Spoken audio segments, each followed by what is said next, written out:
choice.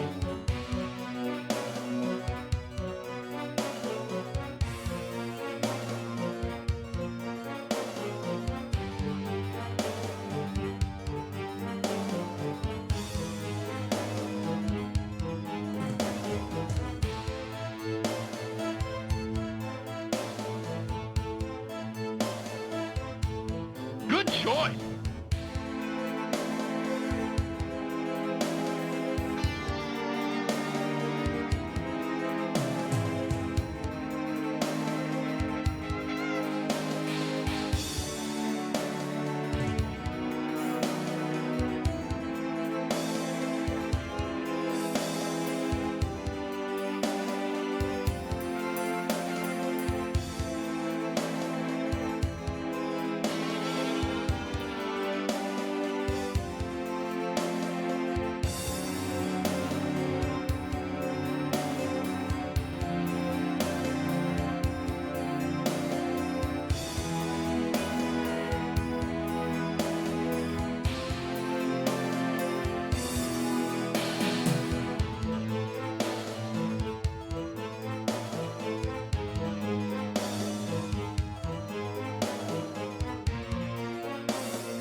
远的时空闪烁，是那神秘的古老传说。经过漫长的岁月蹉跎，依然留在我心中。他们是一群真的英雄，他们的故事惊心动魄，历经了艰险百折阡陌，惊涛骇浪都闯过。传说，传说在那变幻莫测的某个时空。传说，传说他们千变万化，能各显神通。传说。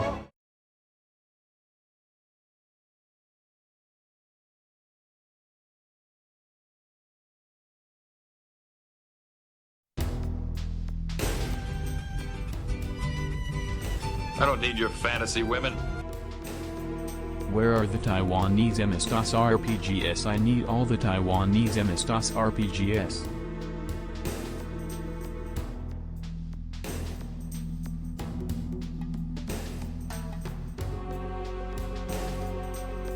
Rack attack, rack attack.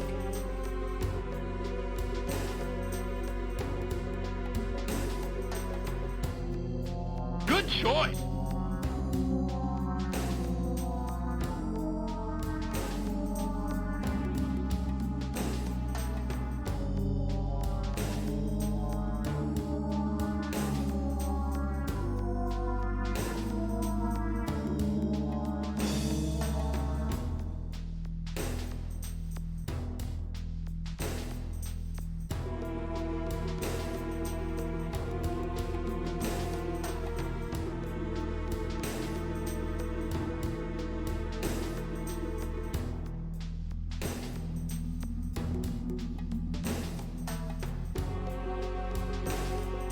Good choice.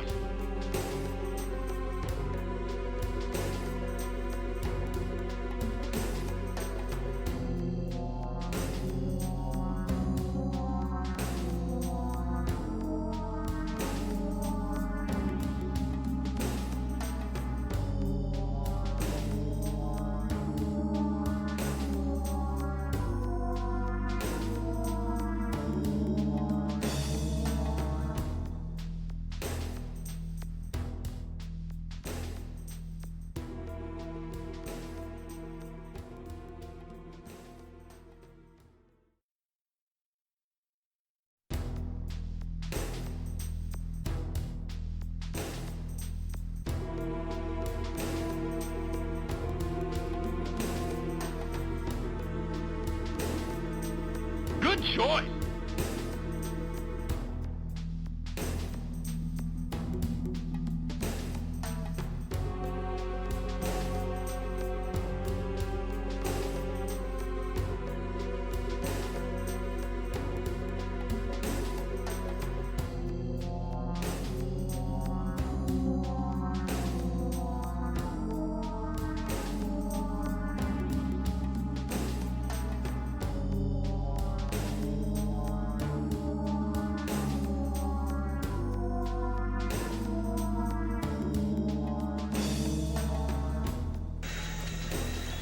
Quickly, Catherine.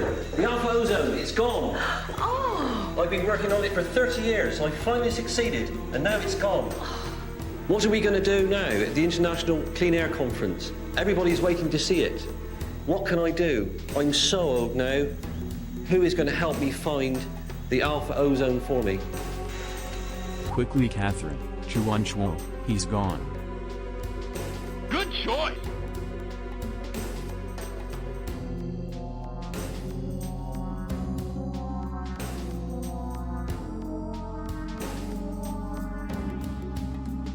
Good choice.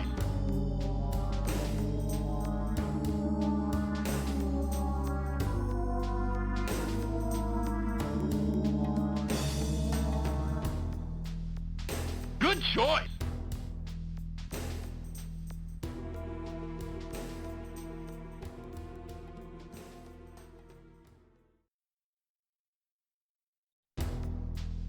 Good choice.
闪烁，知了胜利 Who 的 is just 古 about to 老 roll the 传说 dice? 经过漫长的 Ultimate! 岁月蹉跎，依然留在我心中。 Were these packages blown your way by the typhoon? 真的英雄，他们的故事惊心动魄，历经了艰险，百折阡陌，惊涛骇浪都闯过。传说，传说在那变幻莫测的某个时空。传说，传说他们千变万化，能各显神通。传说，传说任凭时光流转，但正气不灭，给我们留下神的传说。传说，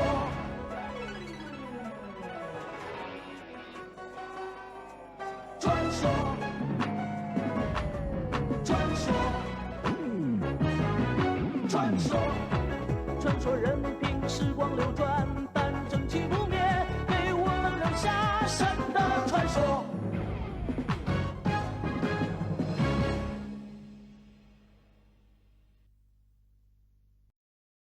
Hello there, Good chat. choice. Hello there, chat. What is up? Welcome. Knunten, thank you for the 56 months. Here I am Good in our choice. little forest here. Here, no more freaking food poisoning.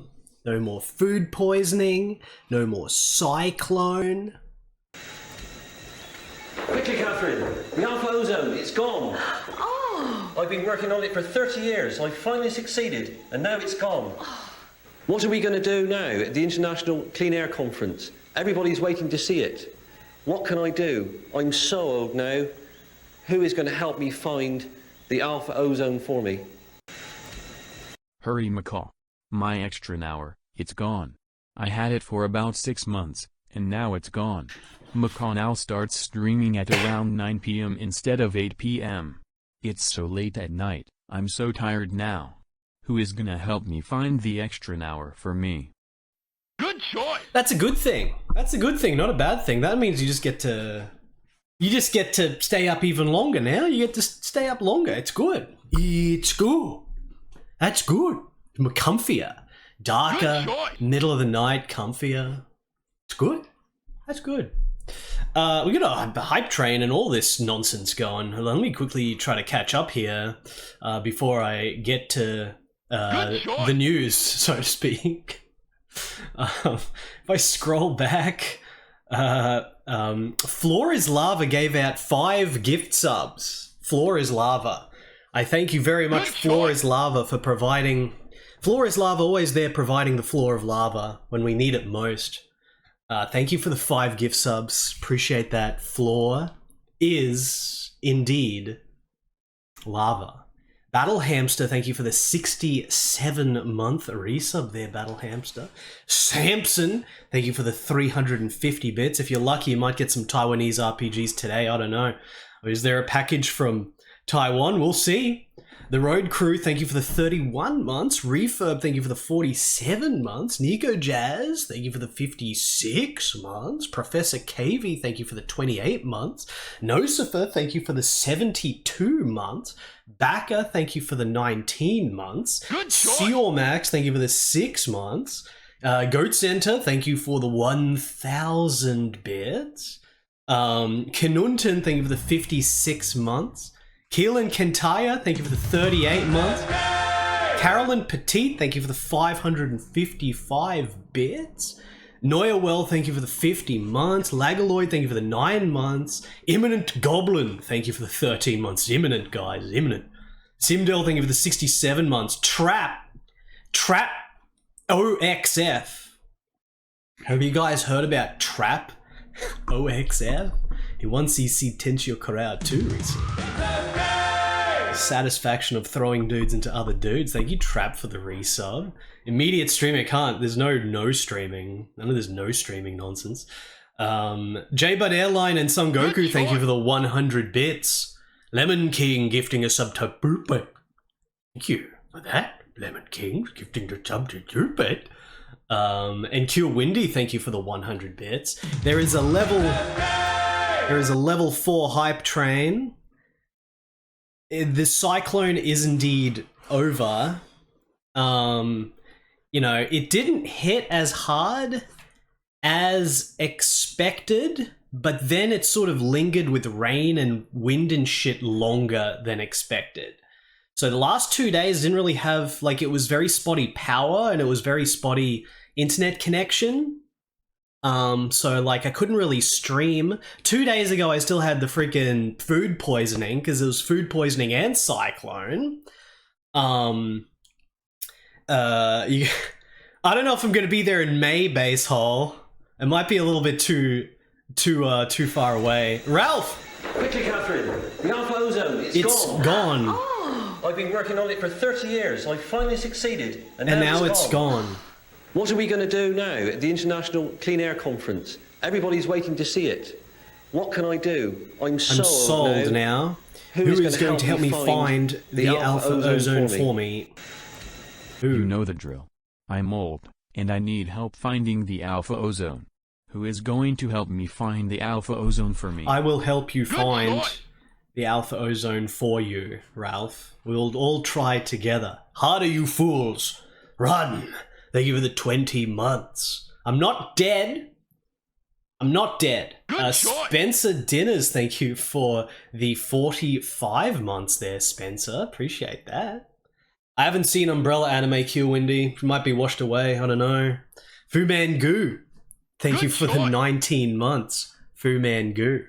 Yesterday there was a little bit of an action sequence that I was involved in. I mean, I've been doing a few little videos, but I didn't show much, just updating my Discord.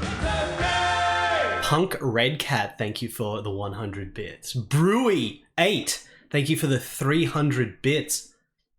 Brewy. You know, there was Cyclone of Gaming. There's just gonna be the cyclone of games to come. I don't know how much actual gaming there would be today. Maybe we can pop in a CD or two, but mostly gonna be harvesting 4 boxes from 4 different countries. What are these countries, chat? What are these countries?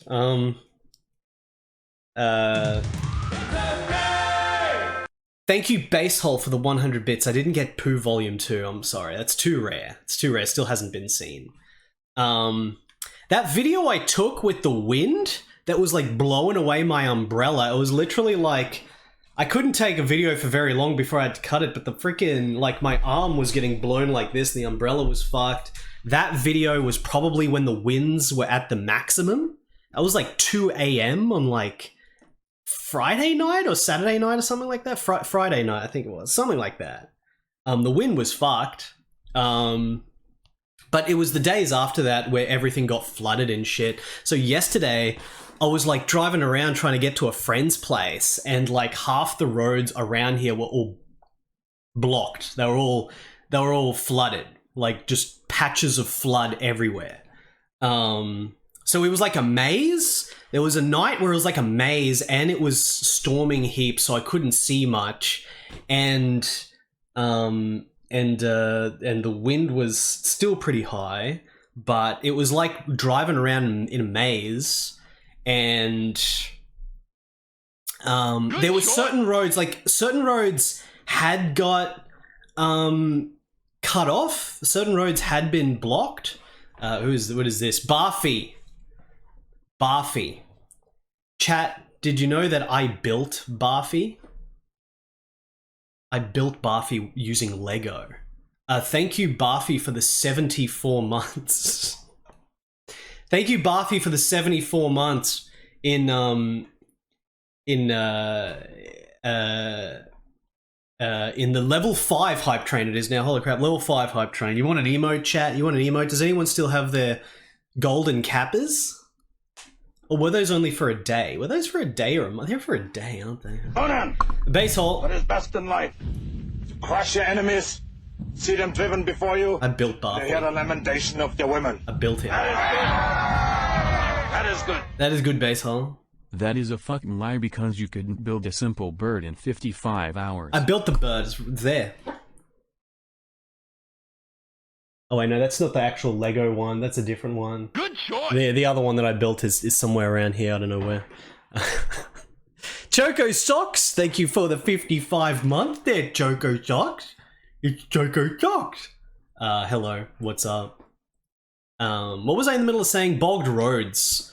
So, like, you couldn't really see with the storm coming down. So there was a few roads that hadn't been blocked off yet by, like, you know, by dudes. They still weren't blocked off, and it was very hard to see. There was one, like, full action sequence where it was like a movie, where, like, I slid the car to the side like a movie. It was like I immediately had to stop and go like the car went like, you know, like in a movie where you like the car stops right in front of like an explosion or something and then you turn around. Like I had to do a full turn like that because I noticed that there was a completely blocked near invisible bloody road in front of me. And the only thing that I noticed that made me notice that the road was fucked, this whole patch was completely underwater, is that there was like the top of a car that was stuck in the middle. There was like a car that was bogged in the middle. It was like the top of a car that was just popping out. I was like, what the fuck? Some dude was just in... What can I do for you, Jim? I said give me the brandy! So I had to action slide, stop the car, then escape back, then get out and make sure the dude wasn't dead. Man, when are we going to see a stream of Fuckman? Fuckman? Do you want to see Fuckman, Samson? Where's my copy of... Raccoon. Where's my copy of Fuckman? It's around here somewhere, I'm pretty sure. This... Oh, here it is. Chat, here it is. Here's the copy of Fuckman. Here's the copy of Fuckman. There it is. It's Fuckman. Get. Has anyone ever done get before on a girl?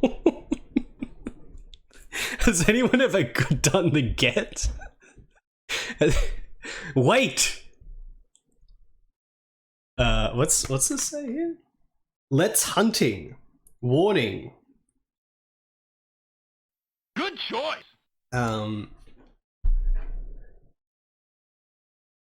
Wait. The cop is saying wait. Warning, he's hiding behind a bush. Ash said hi. 38, 39, Hot stones. 40 quarters. Hot stone. This better be good. Those stones are very hot indeed. Game over. Please deposit 40 quarters. What a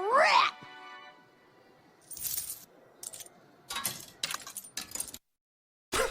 Glad you're not dead, Mika. How was it living your very own water world? I'm not dead.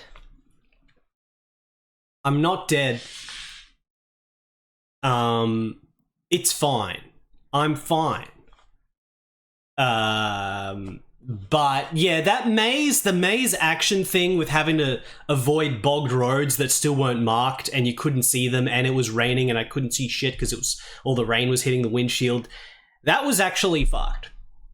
That was extremely dangerous, but I'm fine. Ash said hi, gifted a sub to Meow Mix. This is the Meow Mix. It's my favorite mix. That's the Meow Mix. The favorite mix. Thank you so much. Jonathan did zero action. Jonathan's just been in his little cubicle of getting Uber Eats 3 times a day. He doesn't move. He's just in his little bubble. Just in his little bubble room. I have to keep exploring. Like, I have to keep doing big explorations and getting myself into crazy situations whenever there's floods. There was big floods, like, what, 7 years ago or something? 7 years ago, there was massive flooding in this area, and tons of areas were, like, underwater and shit, and I had to go exploring and walking around shit and helping people out and stuff. Not Jonathan, he just sits there getting Uber Eats with the freaking $15 Uber Eats surcharge. Fucking... because of delivery. I wonder how many Uber Eats Jonathan got over the last few days. Anyway, forget that. It's stupid. It's not game. That's dumb, stupid. I better check something, actually. Wait, I still need to check something. Hold on.